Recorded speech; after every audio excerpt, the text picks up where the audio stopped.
Autre news intéressante, on avait fait un live de plus de 2 heures avec Mickaël. On vous avait parlé des changements sur le DAI avec le Pure DAI, etc. Donc ceux qui l'ont pas vu, ce live, vraiment, n'hésitez pas à y jeter un coup d'œil avec le rebranding en fait de MakerDAO en Sky. Et donc il y a eu un vote qui a été fait avec la communauté MakerDAO pour savoir si ils allaient garder en fait sur leur nouvelle plateforme Sky le wrap Bitcoin.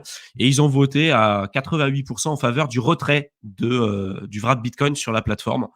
Pourquoi? Parce qu'en fait, vous savez, donc le wrap Bitcoin, c'est aujourd'hui lié à BitGo, donc qui est une entreprise centralisée. Vous apportez du Bitcoin, vous le déposez chez BitGo, le BitGo va garder vos Bitcoins et va émettre du coup le wrap Bitcoin en correspondance avec le Bitcoin que vous avez déposé dans le coffre. Si vous voulez récupérer votre vrai Bitcoin, vous devrez redéposer un wrap Bitcoin, mais il y a une possibilité qu'il y ait des hacks, il y a une possibilité que BitGo dise bah non, on veut pas récupérer votre wrap Bitcoin. Et en plus de ça, dernièrement, BitGo s'était affilié et s'était associé en août avec BitGlobal. Donc c'est ce qui est expliqué ici, qui est affilié à Justin Sun. Justin Sun, c'est pas forcément celui qui a la meilleure pub dans l'écosystème crypto parce que lui aussi, il traîne quand même énormément de casseroles. Il est plutôt bien vu par la communauté asiatique et notamment en Chine, mais par les Européens, les Américains et tout le reste, absolument pas. Et on peut comprendre pourquoi pour ceux qui sont dans la crypto quand même depuis des années. Donc il y a eu une levée de bouclier, il y a eu un vote et les gens ils ont dit voilà, il y a eu BitGo en fait aujourd'hui qui dépose une partie de ses bitcoins en fait directement sur BitGlobal où il y a des échanges de liquidités entre les deux. BitGlobal qui est affilié à Justin Sun qui a pas mal de casseroles. Bon voilà, on fait pas confiance, donc ça dégage quoi. En gros, c'est un peu ça le message.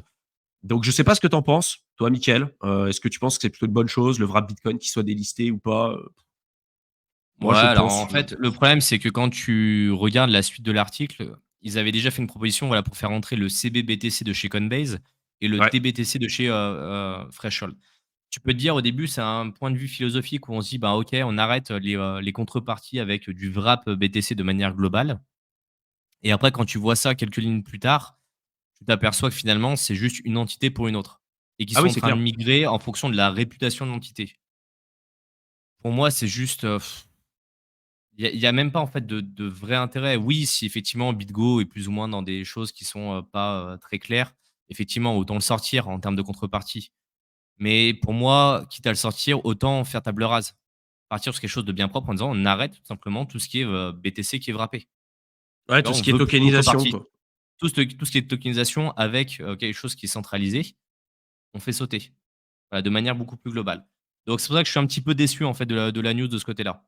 Pour moi, c'est juste remplacer, un énième coin contre un autre et c'est tout. Il y a pas Après, d'intérêt majeur, après, c'est comme ce qu'on disait sur la Binance Smart Chain. Je pense qu'aussi, eux, enfin, le wrap Bitcoin, tu regardes quand même, ça reste l'un des tokens qui a le plus de volume, qui est l'un des plus, les plus demandés sur la DeFi, avec les stablecoins, le wrap Ether et tout ce qui s'ensuit. Mais tu vois, ça reste quand même l'une des top cryptos les plus demandées sur la DeFi. Donc, si demain, ils font table rase et ils se disent, pour un souci philosophique, on n'utilise pas ça, bah, ça a un manque à gagner aussi pour le protocole et puis pour les fondateurs de projet. Donc, je pense pas qu'ils soient prêts à le faire non plus, quoi.